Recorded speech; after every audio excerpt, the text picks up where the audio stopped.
Qu'est-ce que je l'aime cette Coupe du Monde. Salut les gars, c'est Naji. J'espère que vous allez bien. Bonsoir en tout cas pour ceux qui dorment encore.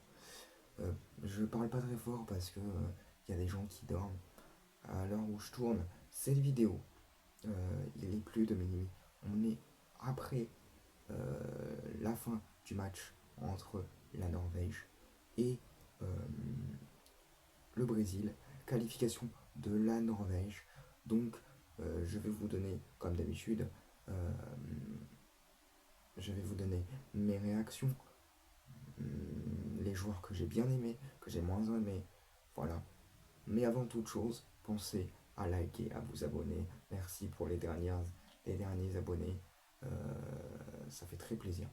Voilà, ça fait très plaisir. Et en tout cas, voilà. Le débrief en- Angle de la confrontation de l'Angleterre sortira demain parce que voilà, je serai trop fatigué pour le faire après le match. Donc elle sortira demain. Mais bon, on n'est pas là pour parler de la confrontation de l'Angleterre, on est là pour parler de la qualification historique de la Norvège.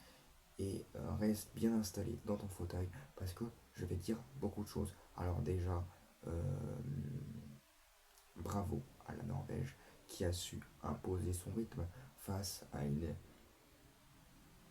équipe du Brésil. Certes, techniquement parlant, c'était très costaud, mais par contre, défensivement parlant, c'était très dégueulasse. Même au milieu, c'était horrible à voir. Et, et voilà. Malgré qu'il y a eu des occasions de part et d'autre, et que les occasions les plus chaudes ont été de la part du Brésil, avec un super gardien, je ne sais plus comment il s'appelle, mais à mon avis, c'est l'homme du match, malgré le doublé d'Haaland. Voilà. Mais un match super du gardien. Franchement, un match qui a été exceptionnel, monsieur le gardien. Merci, monsieur le gardien. Heureusement qu'on est là, nous les gardiens. Bon, je vends pas un peu trop nos postes, mais si on ne serait pas là, déjà, on ne pourra pas jouer. Mais si on ne serait pas là, je pense que ce serait pas le même match, les gardiens.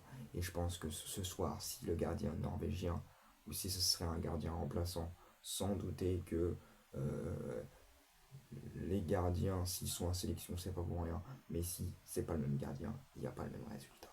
Et on est d'accord pour dire que la, la performance du gardien est exceptionnelle ce soir. Des deux gardiens, que ce soit Allison ou l'autre gardien de la Norvège, pardon, j'ai oublié son nom, mais ça a été exceptionnel de la part des deux gardiens, voilà, et qui a sauvé leur défense, qui d'un côté ou de l'autre ont été, ça a été très difficile, voire même ingérable sur certaines actions. Donc voilà. Après, les euh, joueurs que j'ai aimé voir du côté norvégien, c'est l'ailier. J'ai bien aimé voir l'ailier de la Norvège, je sais plus comment il s'appelle, mais ça a été une pépite. Il a défendu sur Vinicius qui a pété un plomb en fin de match. Et bravo d'ailleurs. Enfin, cette mentalité de merde, pardon, mais elle n'a pas à être sur euh, un terrain de foot. Et comme je le répète encore hier soir, je pense que le football sud-américain est dans une autre mentalité, euh, mais qui n'est pas là, que je ne partage pas, et que je pense que nous, Européens, on ne partage pas, sans parler de politique, sans parler d'avis politique. De toute façon, je ne parlerai pas de politique ici dans ma chaîne YouTube. On est bien pour parler de foot, et maintenant tout rentre en politique, et ça c'est un truc de fou. Bon, c'était la parenthèse politique, mais je trouve que ce match a été mentalement a été ignoble de la part de Vinicius, même l'entrée de Neymar qui a marqué son penalty, j'ai été très content qu'il rentre.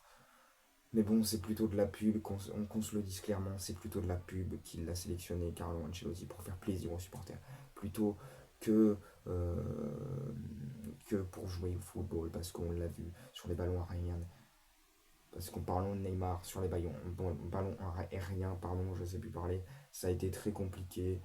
Et même sur les ballons tout court, ça a été très compliqué. Trop de gris-gris de la part de Vinicius et de Neymar. J'en ai marre. Enfin, je veux bien que ce soit un jeu à la brésilienne. Enfin, soit tu joues à la brésilienne et tu fais beaucoup de gris-gris et tout ça. Ou soit tu joues à l'européenne. Et je pense qu'ils ont essayé. Il y a eu un manque de jeu à la sud-américaine. Pardon si je vais un peu vite ou je mélange tout. Mais il y avait beaucoup de choses. J'ai beaucoup de choses à dire. Et forcément, au niveau des mentalités, de la mentalité sud-américaine, on n'est pas surpris, mais c'est quand même casse-couille, on va se le dire. Euh, voilà. Donc, je trouve aujourd'hui que la qualification de la Norvège n'est pas illogique par rapport à ce qu'ils ont montré. Les deux équipes ont montré du jeu. Certes, c'était plus ouvert que le match euh, entre la France et le Paraguay. De toute façon, on ne pouvait pas faire pire en tant qu'en table de deuxième, huitième de finale. Mais bon, je ne vais pas revenir sur ce match catastrophique du Paraguay et de la France. Mais bon, voilà. Donc pour moi, l'équipe brésilienne voilà, ne gagnera pas la Coupe du Monde tant qu'il y a ces mentalités-là, il y a ces joueurs-là. Et voilà, c'est pas de la faute d'Ancelotti, c'est la faute des joueurs ce soir qui se pénalisent tout seuls. Voilà. Donc voilà, qui se pénalisent tout seuls et c'est complètement con. Parce que le Brésil est quand même un favori, t'es 5 fois champion du monde, qui a le plus gros titre de champion du monde. Et non, tu présentes ce jeu-là. Après, bien joué à la Norvège, qui a montré ce jeu. Et il est séduisant ce jeu. Malgré que, dans des places à certains amis que j'ai, ils disent oui, mais la Norvège, ils ont trop de chance contre, contre la dernière équipe qu'ils ont sortie. Ils ont trop eu de la chance. Alors oui, oui, mais aussi se qualifier, on s'en fout de la manière comment tu te qualifies. C'est une Coupe du Monde, tu es là pour la jouer. Et tu es là, voilà, pour la jouer. Que ce soit dégueulasse ou que ce soit pas dégueulasse. Malgré on préfère une maîtrise, moi je préfère une maîtrise technique, comme je le dis à toutes mes vidéos. Je préfère une maîtrise technique plutôt qu'un jeu dégueulasse. Mais si, par exemple, tu blindes derrière et que tu as une occasion, ça fait 1-0, ça fait 1-0 et t'es qualifié. Mais c'est le jeu de comme le Paraguay, voilà, qui espérait que ça fasse 1-0 avec l'équipe de France. Mais voilà. Bref, un peu je m'écarte de la vidéo, excusez-moi. Des mentalités, pour en revenir aux mentalités, des mentalités comme Neymar, qui a marqué son penalty, qui est venu chercher des noises avec euh, le gardien norvégien, ça c'est impardonnable. Enfin, il a toujours été comme ça, Neymar. Gros melon qui gagne beaucoup d'argent. Alors joue et tais-toi. Prouve à Ancelotti que tu dois jouer. Tu reviens de blessure. T'as pas été en sélection depuis longtemps, voire 2014, je crois. Et tu montres ça au monde entier, en tout cas des téléspectateurs de M6 ou de Minsport ce soir. C'est honteux. C'est honteux. Mais voilà. Euh, Bravo encore une fois à l'équipe de Norvège, bravo à Erling Haaland, bravo à toute l'équipe qui se sont battus. Ça, c'est un collectif comparé au Brésil qui voulait jouer sur les individualités. Vinicius, trop de gris-gris. Et je pense qu'il a manqué beaucoup de choses au Brésil ce soir. Malgré qu'il y a eu beaucoup d'occasions, je pense qu'il a manqué beaucoup de choses. Déjà, il a manqué, je pense, Lucas Paqueta, parce que Lucas Paqueta, il a été forfait, mais il a apporté une solidité au milieu qu'on n'a pas vu ce soir. Voilà, on n'a pas vu ce soir. Mais bon,